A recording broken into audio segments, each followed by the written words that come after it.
একটা লাগেজ, হাজারটা স্মৃতি আর অফুরন্ত ভালোবাসা।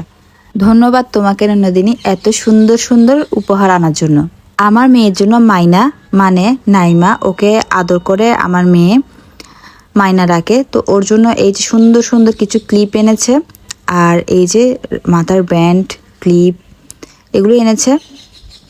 তো এইগুলো পেয়ে তো আমার মেয়ে অনেক খুশি। আর এই যে রং পেন্সিল এনেছে, খেলনা এনেছে, পারফিউম এনেছে, আর অনেকগুলো চকলেট এনেছে। এগুলো পেয়ে তো আমার মেয়ে অনেক খুশি। তো এরকম গিফট পেতে কার না ভালো লাগে? আমাদের সবারই ভালো লাগে গিফট পেতে। গিফট পেয়ে তো মনটাও অনেক খুশি হয়ে গেল। ননদিনী এত সুন্দর সুন্দর গিফট এনেছে, ভিডিও না করে থাকতে পারলাম না। তো সবার জন্য টুকিটাকি যা পেরেছে এনেছে, আলহামদুলিল্লাহ।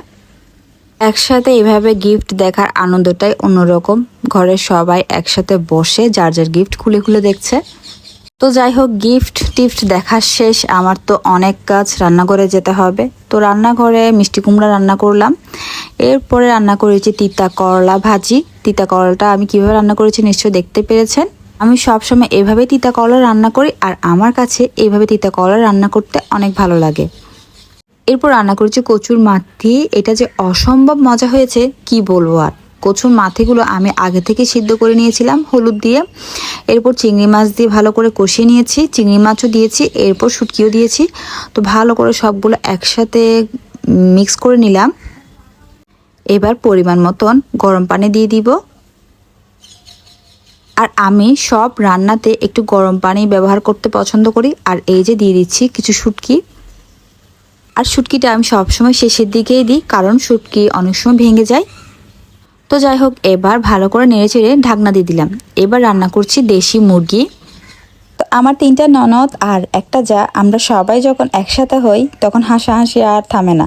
তো অনেক দিন পর আমার মেজো ননদিনীকে পেয়েছি, তো আমরা সবাই অনেক আনন্দ করেছি। তো যাই হোক, এবার রান্না করছি বেগুন ভর্তা। বেগুন ভর্তাটা হচ্ছে সবারই প্রিয়, আমারও অনেক পছন্দের বেগুন ভর্তা। তো আমি এভাবেই বেগুন ভর্তাটা করি। তো আমার মেজো ননদিনী যেখানেই থাকুক ও আনন্দ করতে বেশি পছন্দ করে। আর আমার মেজো ননদিনীকে ছাড়াই যেন কিছু জমে না। আর ও হচ্ছে সবসময় হাসি খুশি আর মজাই ভরপুর। আর যাই হোক, এই যে আমার বেগুন ভর্তাটা প্রায় হয়ে এসেছে। আমি এবার শেষের দিকে দিয়ে দিচ্ছি ধনিয়া পাতা। আমার কাছে ধনিয়া পাতা না থাকলে একদমই ভালো লাগে না, আর ধনিয়া পাতাটা দিলে মনে হয় যে তরকারির টেস্টটা আলাদা দ্বিগুণ বেড়ে যায়। তো যাই হোক, টেবিলে খাবার দাবারে চলে এসেছে। মাছ রান্না করেছিলাম, ওটার ভিডিও করতে পারিনি। টুকিটাকে যা করেছি ততটুকু। এই যে কচুর মাথি, এরপর পটল ভাজি করেছিলাম, এরপর হচ্ছে এই যে তিতা করলা ভাজি, গরুর গোশত, বেগুন ভর্তা। এই তো। সবাই ভালো থাকবেন, সুস্থ থাকবেন। আল্লাহ হাফেজ।